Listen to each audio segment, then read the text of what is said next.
Hello everyone, welcome back to my channel. आज की video में हम ट्रांसलेशन सीखेंगे। हिंदी के वाक्यों को अंग्रेजी में अनुवाद कैसे करें। प्रेजेंट इंडेफिनिट टेंस में सबसे पहले हम साधारण वाक्य सीखेंगे। इसमें न तो नहीं शब्द का प्रयोग होता है और न ही प्रश्नवाचक शब्द का। तो आइए अनुवाद करना सीखते हैं। वाक्यों को अनुवाद करने से पहले हम कुछ इंपॉर्टेंट चीजें सीख लेते हैं, उससे हमें वाक्यों को अंग्रेजी में अनुवाद करने में काफी मदद मिल जाएगी। आइए सीखते हैं। सबसे पहले हम ये जान लेते हैं कि डू और डज का प्रयोग कैसे होता है। डू का प्रयोग फर्स्ट पर्सन यानी आई वी, सेकंड पर्सन यू और थर्ड पर्सन प्लूरल नंबर दे के साथ किया जाता है। दे में बहुत सारे लोग हो जाते हैं ना, तो प्लूरल नंबर हो गया, ठीक है ना। और थर्ड पर्सन है I we first person, you second person और थर्ड पर्सन में दे प्लूरल नंबर के साथ किया जाता है। डज का प्रयोग केवल थर्ड पर्सन सिंगुलर नंबर जैसे ही, शी, इट और नाम आदि के साथ किया जाता है। नेम के साथ, जैसे राम, श्याम, ठीक है, उनके साथ डज का प्रयोग किया जाएगा। ही, शी, इट और नेम। अब एस और ईएस को जान लेते हैं कि एस कब लगेगा और ईएस कब लगेगा। जिस मुख्य क्रिया के अंत में, मुख्य क्रिया क्या, वर्ब के अंत में ओ डबल एस या एस एच या सी एच या एक्स लगा हो, उसमें ई एस लगेगा। जैसे जी ओ, गो में क्या आ रहा है, ओ, यहाँ पे हमने पढ़ा ओ, ठीक है, ओ जिसमें ओ आ रहा है तो उसके साथ ई एस लगेगा, तो ये बन जाएगा गोज, ठीक है। डू के साथ यहाँ पे भी ओ आ रहा है तो ई एस लगेगा। पास, यहाँ पे डबल एस आ रहा है तो यहाँ पे भी ई एस लगेगा। मिस, इसमें भी डबल एस आ रहा है तो यहाँ पे भी ई एस लगेगा। पुश, इसमें एस एच आ रहा है तो इसके साथ भी ई एस लगेगा। और फिक्स में एक्स आ रहा है, एक्स के साथ भी ई एस लगेगा। टीच, यहाँ पे सी एच आ रहा है, ये सी एच, तो यहाँ पर भी सॉरी ई एस लगेगा, ठीक है। अब है जिस मुख्य क्रिया के अंत में कॉन्सोनेंट प्लस वाई लगा हो, उसमें वाई के बदले आई लिखकर ई एस लगेगा, ठीक है। जैसे यहाँ पे हम एग्जांपल देख लेते हैं, कॉन्सोनेंट प्लस वाई। अब ट्राई में क्या है, वाई से पहले क्या है, ये कॉन्सोनेंट, यहाँ मैंने लिख के बताया ना आर, वाई से पहले आर है, आर क्या है, र। हिंदी के व्यंजन पढ़े हैं ना, कॉन्सोनेंट को व्यंजन बोलते हैं, तो यहाँ पे र जो है, आर कॉन्सोनेंट है, इसके साथ क्या है, वाई, ये वाई। तो यहाँ पर हम वाई के बदले आई लिखकर ई एस लगाएंगे। जैसे यहाँ पे वाई है तो वाई को हटा देंगे और यहाँ पे आई लगा देंगे वाई के बदले, और उसके बाद ई एस लगाएंगे, यानी आई ई एस लगेगा। वाई के स्थान पे आई का यूज करेंगे, ठीक है। उसी प्रकार रिप्लाई में क्या आ रहा है, वाई से पहले एल को कैसे उच्चारण करेंगे, ल, ठीक है। तो हो गया कॉन्सोनेंट के बाद वाई है ये, तो इसके बाद भी हम वाई को हटा के आई ई एस लगा देंगे, आई लगाएंगे वाई के बदले और ई एस लगेगा, ठीक है। स्टडी में भी हम कॉन्सोनेंट क्या आ रहा है, डी यानी ड, ठीक है। उसके बाद वाई है तो यहां पर भी हम आई को हटा के स्टडीज लिखना होगा, तो आई के बाद ई एस लगाएंगे, आई ई एस, वाई को हटा के आई ई एस, स्टडीज, ठीक है। आगे चलते हैं। जिस क्रिया के अंत में वॉवेल प्लस वाई हो तो उसमें केवल एस लगेगा, ये केवल एस लगेगा, ठीक है। वॉवेल के बाद वाई हो तो, अब जैसे एग्जांपल से समझ लेते हैं। से में ये ए क्या है, ए को हम क्या उच्चारण करेंगे, अ, तो ये क्या है, वॉवेल, अ आ ई वॉवेल है, ठीक है। अ का उच्चारण आ रहा है, इसके बाद वाई है, ठीक है।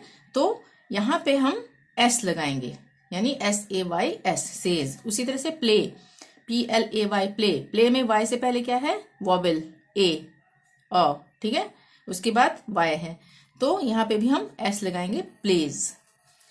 इन रूल के अंतर्गत आने वाले वर्ब को छोड़कर बाकी सभी वर्ब के साथ केवल एस लगेगा जब subject third person singular number में हो, ठीक है। थर्ड पर्सन सिंगुलर नंबर में हो सब्जेक्ट, जैसे ही, शी, इट और नेम, ठीक है। तब आई और यू के साथ, यहाँ पे फुल स्टॉप आएगा, आई और यू के साथ एस नहीं लगेगा। आई और यू के साथ जो भी सेंटेंस बनेंगे उसमें एस नहीं लगेगा। ठीक है। तो अब आइए, अब हम अनुवाद करते हैं हिंदी के वाक्यों को अंग्रेजी में। सबसे पहला वाक्य है मोहन विद्यालय जाता है। मोहन विद्यालय जाता है। तो यहाँ पे इसका रूल समझ लेते हैं। सबसे पहले क्या आएगा साधारण वाक्य में, इसमें ना तो नहीं शब्द का प्रयोग हो रहा है, ना ही प्रश्नवाचक शब्द का, सिंपल है, ठीक है। तो यहाँ पे ये भी समझ लेते हैं कि जिसमें ता आ रहा है, ता पीता है, पीते हैं, पीती हैं, तो ये प्रेजेंट में कार्य चल रहा है, ठीक है। तो यहाँ पे हम मोहन, ये सब्जेक्ट के लिए हम क्या करेंगे, सबसे पहले हम समझ लेते हैं कि हम इनको कैसे बनाएंगे, इन सेंटेंस को कैसे अनुवाद करेंगे। सेंटेंस बनाने के लिए सबसे पहले कर्ता यूज होगा, ठीक है ना। कर्ता का क्या मतलब हुआ, सब्जेक्ट। सब्जेक्ट में क्या आता है, मोहन, तुम, हम, मैं, ठीक है, ये सब्जेक्ट हो गए। उसके बाद सब्जेक्ट के बाद हम लिखेंगे मुख्य क्रिया यानी वर्ब। वर्ब के साथ एस या ईएस जो भी लगाना होगा वो लगाएंगे, ठीक है। उसके बाद आ जाएगा अन्य शब्द यानी ऑब्जेक्ट। तो यहाँ पर हम बनाते हैं इसी के हिसाब से। मोहन विद्यालय जाता है, यहाँ पे मोहन क्या है, सब्जेक्ट, ठीक है। तो इसलिए हम सबसे पहले मोहन ही लिखेंगे, मोहन। उसके बाद क्या करना है, हमने मुख्य क्रिया लगानी है, ठीक है। मुख्य क्रिया क्या है, जाता है। तो जाने को क्या कहते हैं अंग्रेजी में, गो। तो गो के साथ क्या लगेगा, ई एस, हमने पीछे पढ़ा ना। तो गो के साथ ई एस लगेगा, एस नहीं लगेगा, ई एस लगेगा, गोज। गोज लग गया तो इसके बाद टू जरूर लगेगा, गोज टू स्कूल, SCHOOL, ठीक है। अब ये फुल स्टॉप, ये हो गया सेंटेंस पूरा। दूसरा वाक्य है तुम जूस पीते हो। यहाँ पे क्या आएगा, सबसे पहले कर्ता यानी कि यू, तुम के लिए यू बोलते हैं ना, ये सब्जेक्ट है ना, सब्जेक्ट का मतलब कर्ता। उसके बाद क्या आएगा, मुख्य क्रिया, क्या कर रहा है, ये पी रहा है, ठीक है। पीते हो, तुम जूस पीते हो, पीने को क्या कहेंगे, ड्रिंक, DRINK, ड्रिंक। और क्या पीते हो, जूस, हिंदी में रस कहते हैं ना, वैसे जो हम लोग आमतौर पे जूस ही बोलते हैं, तो इसको हम लिखेंगे जूस, JUICE। तुम जूस पीते हो, you drink juice, full stop. मैं पानी पीता हूँ, यहाँ पे सब्जेक्ट क्या है, मैं को हम क्या लिखेंगे फिर, आई। उसके बाद मुख्य क्रिया क्या है, पीना। तो यहाँ पे क्या आएगा, आई के साथ एस नहीं लगेगा कभी भी, तो ड्रिंक। और क्या पीता हूं, अन्य शब्द में क्या आएगा, पानी, तो वाटर, ठीक है। ये हो गया सेंटेंस पूरा। अब है चौथा सेंटेंस, वह किताब पढ़ती है। यहाँ पे सब्जेक्ट क्या है, कर्ता। यहाँ पे पढ़ती है तो ही नहीं आएगा, शी आएगा, लड़की ये है ना, स्त्रीलिंग है, तो शी। उसके बाद मुख्य क्रिया आएगी पढ़ना, तो READS, एस लगेगा इसके साथ, रीड्स, शी रीड्स बुक, वह किताब पढ़ती है, फुल स्टॉप, ठीक है। ये थे साधारण वाक्य। अब हम नकारात्मक वाक्य सीखेंगे, नेगेटिव सेंटेंस, जिसमें कि नहीं का प्रयोग होगा। जैसे नीना खाना नहीं पकाती, या नहीं आ गया ना, तो इसके लिए क्या रूल है, सबसे पहले हम कर्ता लिखेंगे, उसके बाद डू या डज लगाएंगे, उसके बाद नॉट लगाएंगे नहीं के लिए, उसके बाद मुख्य क्रिया लगाएंगे, क्या हो रहा है काम, और उसके बाद अन्य शब्द, ठीक है। तो सबसे पहले क्या है कर्ता, यहाँ पे नीना, नीना। उसके बाद डू या डज लगाएंगे, तो नाम के साथ हम क्या लगाएंगे, डज, DOES, डज। उसके बाद हम क्या लगाएंगे, नॉट, नॉट। उसके बाद क्या है, मुख्य क्रिया पकाना, पकाना को क्या कहेंगे, कुक। उसके बाद अन्य शब्द में क्या आएगा, खाना यानी कि फूड, ठीक है। नीना खाना नहीं पकाती है। अब है वे नहीं दौड़ते हैं, यहाँ पे क्या आएगा, सबसे पहले सब्जेक्ट क्या है, कर्ता वे, THEY, दे। उसके बाद मुख्य क्रिया, उससे पहले डू या डज लगाएंगे, तो यहाँ पे क्या आएगा, दे डू, नॉट, नॉट आएगा। उसके बाद क्रिया, दौड़ना क्या कहते हैं, run, they do not run, वे नहीं दौड़ते हैं। अब है मैं नहीं लिखती हूं, तो यहाँ पे सबसे पहले कर्ता आई, उसके बाद डू या डज लगेगा यहाँ पे, तो आई के साथ क्या लगेगा, डू। उसके बाद आएगा नॉट, और लिखने को क्या कहते हैं? मुख्य क्रिया ये है ना, राइट, WRITE। ठीक है। वह क्रिकेट नहीं खेलता है। सब्जेक्ट क्या है? कर्ता वह, तो वह के लिए ही, और उसके बाद क्या आएगा? डू या डज क्या आएगा? Does, he does not, DOES, does not. खेलना को क्या कहेंगे? क्रिया क्या है? Play, PLAY, play.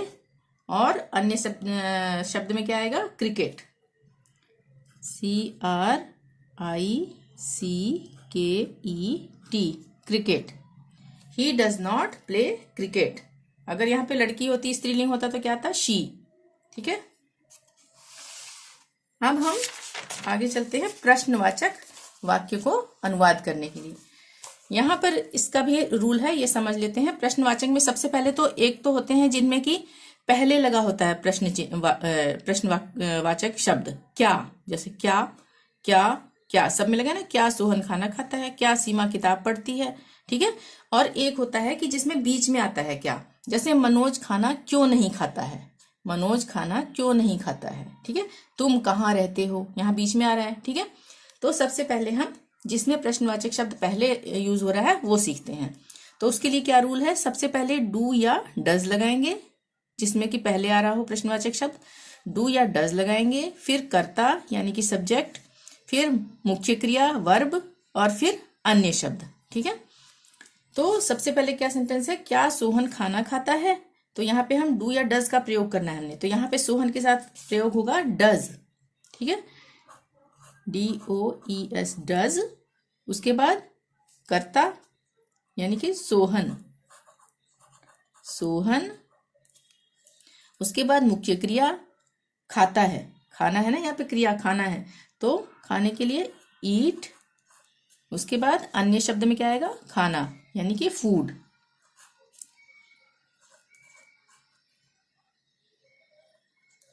फूड। ठीक है। तो यहाँ पे हमें क्वेश्चन मार्क लगाना होगा, तभी सेंटेंस पूरा होगा। डज सोहन ईट फूड, क्या सोहन खाना खाता है। अब है क्या सीमा किताब पढ़ती है, यहाँ पे भी नाम है तो यहाँ पे भी डज लगेगा, DOES, डज। उसके बाद कर्ता यानी कि सीमा। उसके बाद मुख्य क्रिया क्या है? पढ़ना, तो READ, रीड। उसके बाद क्या है? बुक, अन्य शब्द में यानी ऑब्जेक्ट बुक, और प्रश्नवाचक चिन्ह। ठीक है। डज सीमा रीड बुक, क्या सीमा किताब पढ़ती है। अब है क्या तुम लिखते हो, यहाँ पर भी क्या पहले आ रहा है। ठीक है। तो यहाँ पे तुम के साथ क्या लगता है? डू, डू यू करता आएगा ना यहाँ पे, तो डू यू। उसके बाद लिखना है यहाँ पे क्रिया, तो right, WRITE, do you right, क्या तुम लिखते हो। ठीक है।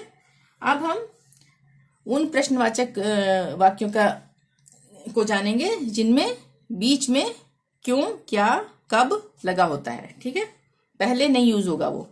तो इसके लिए रूल है, सबसे पहले हम इसमें प्रश्नवाचक शब्द का प्रयोग करेंगे, जैसे व्हाट, व्हाई, वेयर, हु, ये सबसे पहले आएगा। फिर डू या डज आएगा, जिसके साथ भी डू लगना है या जिसके साथ भी डज लगना है। उसके बाद सब्जेक्ट आएगा यानी कर्ता, फिर वर्ब आएगा मुख्य क्रिया, या उसके बाद आएगा अन्य शब्द यानी ऑब्जेक्ट। ठीक है। तो हम शुरू करते हैं। पहला सेंटेंस है मनोज खाना क्यों खाता है। ठीक है। तो यहाँ पे पहले आएगा प्रश्नवाचक शब्द, क्यों को क्या कहते हैं? Why, WHY, why. उसके बाद क्या आएगा? डू या डज, तो यहाँ पे मनोज है तो इसलिए डज लगेगा, DOES, नाम है ना यहाँ पे। Why does. उसके बाद आएगा मनोज यानी कि कर्ता, मनोज। उसके बाद आएगा मुख्य क्रिया खाना, खाता है, खाता है के लिए क्या कहेंगे हम? ईट, ईट मैंने खाना होता है ना, ईट। उसके बाद अन्य शब्द में क्या आएगा? खाना यानी कि food. Why does Manoj eat food, Manoj खाना क्यों खाता है। तुम कहाँ रहते हो, तुम कहाँ रहते हो, तो यहाँ पे भी पहले आएगा कहाँ के लिए, कहाँ के लिए क्या है? Where, WHERE, where. उसके बाद वेयर, तुम के साथ क्या लगता है? डू, वेयर डू, इसके बाद यू यानी कर्ता, और उसके बाद रहते हो के लिए live, LIVE, where do you live. अब ये प्रश्नवाचक चिन्ह। मैं घर कब जाता हूं, सबसे पहले क्या आएगा इसमें, कब, WHEN, कब हो गया ना, व्हेन। उसके बाद डू, क्योंकि आई लगेगा यहाँ पे, सब्जेक्ट आई है ना, मैं, तो व्हेन डू आई, उसके बाद क्रिया क्या है, गो, जाता हूं है ना, और अन्य शब्द में क्या आएगा, घर यानी कि home. When do I go home, मैं कब घर जाता हूं। अब लास्ट सेंटेंस है, वह कैसे जाता है, वह कैसे जाता है, कैसे को क्या कहते हैं, हाउ, HOW, हाउ। उसके बाद क्या आएगा, डू या डज, यहाँ पे क्या आएगा, वह है ये, ठीक है ना, तो यहाँ पे क्या आएगा, डज, DOES, डज, वह कैसे जाता है, हाउ डज। उसके बाद सब्जेक्ट आ जाएगा ही, और फिर मुख्य क्रिया क्या है, जाना, तो गो, हाउ डज ही गो, वह कैसे जाता है, उसके बाद ये क्वेश्चन मार्क, ठीक है। तो ये हुए सारे सेंटेंस हिंदी से अंग्रेजी में। यहाँ पे मैंने लिख के बता दिया है, अगर किसी को ना पता लगे तो कर्ता, उसको कहते हैं सब्जेक्ट, मुख्य क्रिया वर्ब, और अन्य शब्द में ऑब्जेक्ट, ठीक है। वीडियो पसंद आई हो तो प्लीज़ लाइक जरूर करें, चैनल को अभी तक सब्सक्राइब नहीं किया तो प्लीज़ सब्सक्राइब कर लें और शेयर जरूर करें। थैंक यू, मिलते हैं नेक्स्ट वीडियो में, टिल देन बाय बाय।